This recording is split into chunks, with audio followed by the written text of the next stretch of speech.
Smokers and tokers of the world, I know your problem. So many strains, but don't know what movie to watch them on. I get it, you be surfing the web and then realize they got nothing for you, so you be freaking out. But don't worry, the Weed Sommelier is here to let you know what's really good to watch.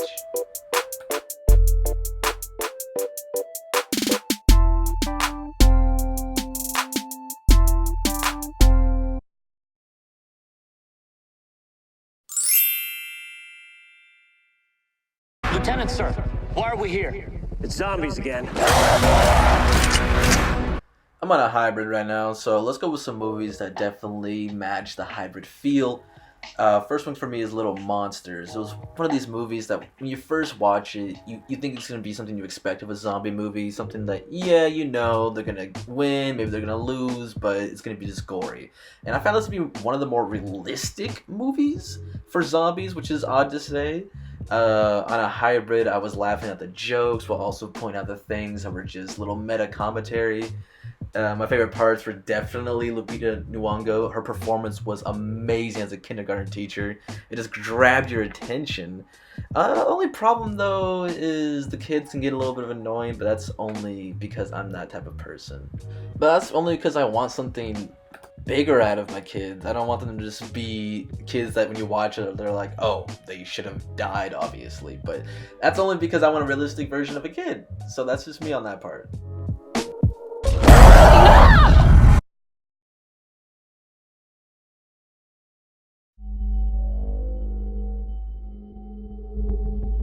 We had set out into the unknown. Mars had a twisted fate. It was messed up, but also really interesting. I feel like it was a show that could go on for like 90 seasons or something. But the fact that they ended at 2 seasons does make sense due to its redundancy with its narrative. The fact that you have 2 separate sides of a documentary series, but also a drama mixed into it. Is the only way I could really focus on it was on a hybrid, because when I watched on a sativa, I found myself just distracted by the switching of stories. I was like, oh my god, get to the good part of it already. Something that really works with this is the fact that you get the realisticness of it. And I think that's what really pushes the show to be something that's unique.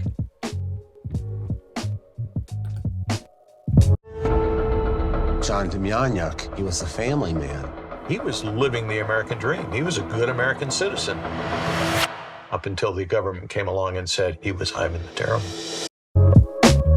Last but not least, we have Devil Next Door, and I don't want to say this was my least favorite, but it did suffer from the Netflix documentary series problem. When I say that, it's a problem that they kind of tag you along with their documentaries, with their episodical narratives, because they want you to just binge it. And it gets to a point where you can just have that whole series be an hour and be done with it, because anything else I can just Google online.